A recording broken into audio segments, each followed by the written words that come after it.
Good morning आप सभी के स्वागत है मेरे नए ब्लॉग में। और देखिए सुबह सुबह जूस के साथ आप सभी के स्वागत है।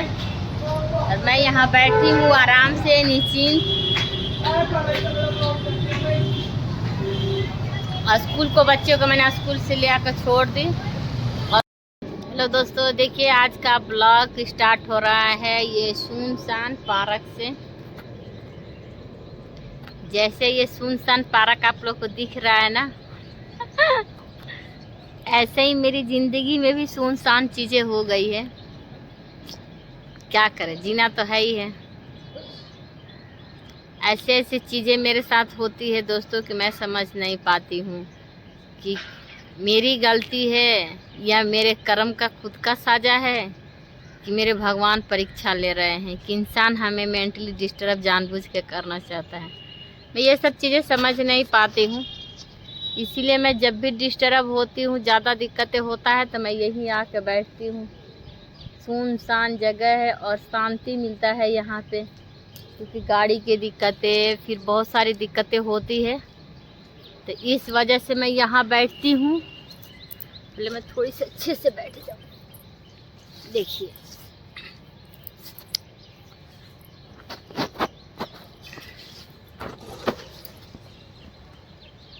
आप लोग एक नज़ारा दिखा रहे हैं कबूतर का। देखिए दिख रहे हैं, लोग डालते हैं यहाँ खाना। देखिए आंटी दिख रही है आप सबको। लोग यहाँ खाना डालते हैं और खाना डालने के बाद यहाँ से लोग खाना हाथ में डाल जाता है। क्या करूँ, खाना डालते हैं और खाना डालने के बाद कबूतर खाते हैं और उड़ जाते हैं। ऐसे ही एक कबूतर की ज़िंदगी से कुछ जुड़ी हुई चीज़ें हैं हमारी ज़िंदगी में कि जब तक इंसान की आपकी ज़रूरत होती है तब तक वो करता है, आपसे ज़रूरत निकलवाता है और फिर वो बहुत दूर चला जाता है। तो आप लोग कमेंट में बताइए कि कैसे लोगों से हम कैसे बचें। क्या कोई रास्ता है बचने का जो पर्सनल हो? उससे कोई रास्ता होगा तो आप लोग बताइएगा। अभी मेरा बोलने का बिल्कुल मुंड नहीं कर रहा है, बिल्कुल ही मुंड नहीं है बोलने का। समझ में भी नहीं आ रहा है मैं क्या बोलूँ क्या नहीं बोलूँ। तो पता नहीं क्यों मेरा ना मन बहुत ज़्यादा भटक रहा है दोस्तों। बहुत सारी चीज़ें दिमाग में चल रही है।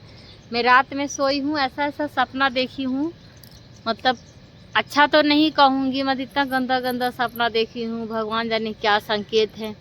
सुबह 4 बजे का भी मैं ज़्यादातर आप लोग से एक चीज़ मैं शेयर करना चाहती हूँ। मैं ज़्यादातर सपना वो चीज़ देखती हूँ कि मेरी शादी हो रही है, मेरे को देखने के लिए आए हैं, मेरा सगाई हो रहा है, मेरे छेका हो रहा है, मेरी शादी हो रही है। ऐसे चीज़ें मैं क्यों देखती हूँ? अगर ये चीज़ के बारे में अगर आप लोग को पता हो तो आप लोग कमेंट में ज़रूर बताइएगा। मुझे ऐसे ऐसी चीज़ें क्यों सपने में आती है। ज़्यादातर मुझे यही आता है, फिर आएगा कि मेरे पति का शादी हो गया है, मेरे पति दूसरे से शादी कर रहे हैं। मतलब ऐसे क्यों आता है दिमाग में। और कल मैं प्रेमानंद जी के सुन रही थी बातें, उन्होंने बोला था कि सुबह के सपना सच होता है। तो सुबह में भी मैं बहुत सारी ऐसी उटपटांग चीज़ें देखती हूँ सपने में।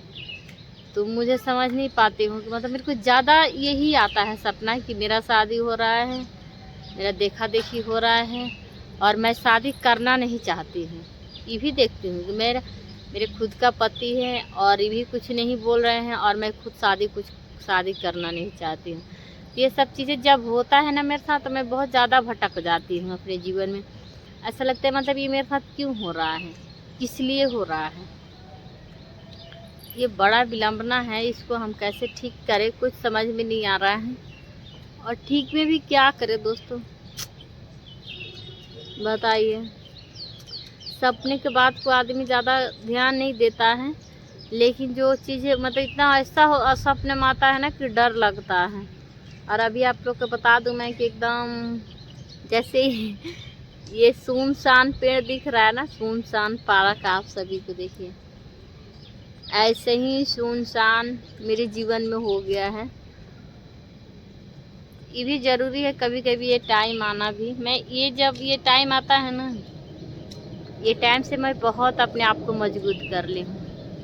मतलब इतना मजबूत कर ली हूँ ना कि मुझे ऐसा लगता है कि नहीं, ठीक है, जो होगा देखा जाएगा, जीवन यही है। इतना मैं अपने आप को मजबूत कर ली हूँ कि मुझे अब किसी भी चीज़ से इतना फ़र्क नहीं पड़ता है जितना मुझे पहले पड़ता था। पहले मुझे बहुत सारी दिक्कतें होती थी। जब मेरे पति बाहर जाते थे तब मुझे ऐसा लगता था कि मतलब पूरा दुनिया छूट रहा है, उनके बिना है क्या जीवन में, क्यों है, क्यों मैं यहाँ पे हूँ, मतलब मुझे कहीं अच्छा नहीं लगता था। लेकिन ये सब चीज़ों से मैंने खुद निकला बाहर, खुद मैं अपने आप को इतना बदलाव किया। थोड़ी सी जो चीज़ें हैं मुझे आज भी परेशान करती है, वो भी चीज़ मैं कोशिश करती हूँ अपने आप को निकलने का, और निकलूँगी ही, बहुत जल्द निकलूँगी। क्योंकि मुझे ये सब चीज़ें मेरे को ना मेरे खा गई, मुझे अपने आप को खा गई। ये सब आदतें, ये सब चीज़ें, ये सब टेंशन, मुझे पता है ये बेवजह टेंशन है। इस टेंशन का कोई इलाज नहीं है और ये टेंशन का कोई मतलब नहीं है। क्योंकि जब सामने वाला के फ़र्क नहीं पड़ता है कि आपके होने ना होने से, तो हमें इतना क्यों फ़र्क पड़ रहा है। ये सब चीज़ें हम खुद ये जानते हैं, हम सोचते हैं, लेकिन हमारा दिल दिमाग जो है वो मानने पे तैयार नहीं होता है। इसी वजह से हम बहुत ज़्यादा डिस्टर्ब हो जाते हैं। तो लेकिन अब चीज़ों को मैं धीरे धीरे ठीक कर रही हूँ। बाल बच्चे हैं, 3 बच्चे हो गए, उनको देखना, उन लोगों में ज़्यादा अपना टाइम देना। लेकिन ये ऐसे कब तक चलेगा, मुझे खुद के भी तो देखना है ना, खुद के लिए भी तो मुझे कुछ करना है ना। कैसे करूँगी, कैसे मैं ये सब चीज़ से बाहर निकलूँ, मुझे कुछ भी पता नहीं है। अगर आप लोग को पता है तो आप लोग कमेंट पे बताइएगा दोस्तों। मैं देखिए, मैं अभी बैठे हुए मेरे को 6 मिनट हो गया। मैं आई थी और आने के 2 मिनट 3 मिनट के बाद मैंने अपना ब्लॉग स्टार्ट करी थी, और 6 मिनट से अब 7 मिनट होने जा रहा है। और मैं ज़्यादा से ज़्यादा यहाँ पे 2-3 मिनट बैठूँगी और फिर मैं जाऊँगी घर, क्योंकि मेरी छोटी रोने लगेगी अगर मैं ज़्यादा देर यहाँ रुकी तो। मम्मी तो है, देखती है बच्चों को, लेकिन वही बात है ना, आप तो माँ हो, आपको तो पूरा फ़र्ज़ है देखने का। औरत का ज़िंदगी यही है दोस्तों, बहुत तकलीफ़ होता है। चलिए दोस्तों, वीडियो के यहीं पे करते हैं एंड, मिलते हैं नेक्स्ट ब्लॉग में आप सभी के साथ। मुझे यही गलती हो जाता है, क्या करें। चलिए दोस्तों, वीडियो को करते हैं इसी पे एंड, मिलते हैं नेक्स्ट ब्लॉग में आप सभी से। तो आप लोग वीडियो को लाइक करिएगा, शेयर करिएगा। जो लोग चैनल पे आ रहे हैं दोस्तों, वो लोग सब्सक्राइब ज़रूर करिए, और मेरे वीडियो को ज़्यादा से ज़्यादा शेयर करिए दोस्तों। ज़रूरी है शेयर करना, क्योंकि मेरे जीवन में बहुत ज़्यादा भूचाल आने वाला है और आ भी गया है। क्योंकि जब तक मैं अपने पैर पे खड़ा नहीं हो पाऊँगी, तब तक मुझे लगता नहीं है कि मैं अपने जीवन में खुश रह पाऊँगी। तो इसीलिए आप लोग वीडियो को शेयर करिए और मोनेटाइज करवा दीजिए मेरा चैनल। तो चलिए दोस्तों, बाय बाय, मिलते हैं नेक्स्ट ब्लॉग में।